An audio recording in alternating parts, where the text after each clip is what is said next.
Pourtant, donc il y a aujourd'hui 270 000 offres d'emploi pour cet été, qui étaient encore non pourvues, là, la semaine dernière quand les comptes ont été, arrêtés. Pourtant, les salaires ont quand même été augmentés. Il y a eu un vrai effort sur la rémunération. C'est pas parce qu'ils sont mal payés ou c'est pas que pour ça? Bon, déjà, j'étais le négociateur sur l'augmentation de salaire. Qu'est-ce que j'ai pas entendu à l'époque? On a augmenté en moyenne de 16%. Ça reste des minima conventionnels. La rémunération, rien n'empêche les chefs d'entreprise de payer plus. Bien évidemment qu'il fallait rebooster cette grille des salaires, mais si c'était les salaires qui étaient l'élément le plus important, ça se saurait. C'est un élément important, mais c'est pas le seul élément. C'est important, surtout en ce moment avec l'inflation, mais ce n'est pas le seul. Et aujourd'hui, du coup, vous faites quoi si vous ne trouvez pas de jeunes saisonniers? Vous allez chercher qui? Bah, on va chercher des seniors, des plus de 55 ans, qui ont aussi des difficultés de rémunération, qui se remettent sur le marché du travail.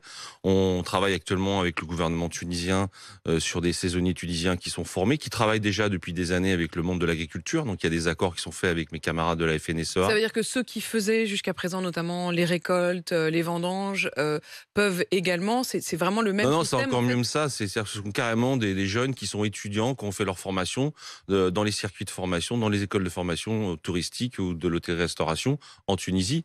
On a les mêmes demandes pour d'autres pays comme le Maroc et l'Inde. Donc voilà, je crois qu'il faut aujourd'hui mettre toutes les pistes possibles pour que le stock, en fait, de demandeurs se continue à grandir. Et puis, il faut aussi que les chefs d'entreprise, j'en suis un, j'étais aussi un salarié avant. Vous avez vous-même, hein, 5 établissements à Toulouse. Oui, absolument. Euh, on prend soin de nos clients, mais la ressource humaine, elle n'est pas que les clients, elle est aussi les salariés. Donc, il faut aussi prendre soin de ces salariés. Il y a un rapport au travail qui a changé. Il faut en tenir compte. On a tous des modèles économiques un peu différents. Certains restaurateurs ferment 2 jours par semaine pour offrir 2 jours de repos consécutifs. D'autres, des hôtels ferment une journée par semaine. Donc, on réadapte notre outil de travail. Alors, c'est vrai que on nous dit toujours, on nous oppose, mais vous travaillez la nuit. Bah, vous aussi, vous travaillez la nuit. Quand vous Oui. commencez à 4 heures du matin, je suis désolé, la pénibilité la nuit, j'ai travaillé la nuit.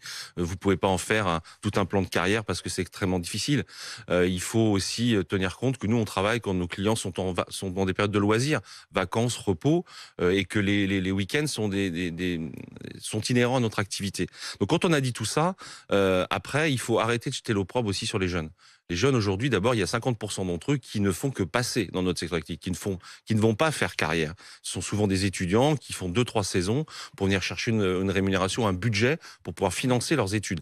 Après, on a des saisonniers qui sont plutôt locaux, des gens qui font une saison d'hiver dans leur territoire, dans les restaurations, d'autres qui vont dans l'agriculture ou le commerce, et puis d'autres qui sont plus mobiles. Mais Et quand vous dites ceux-là, ouais, allez-y. ceux-là, ce sont ce qu'on appelle les professionnels, les saisonniers qui font saison d'hiver, saison d'été.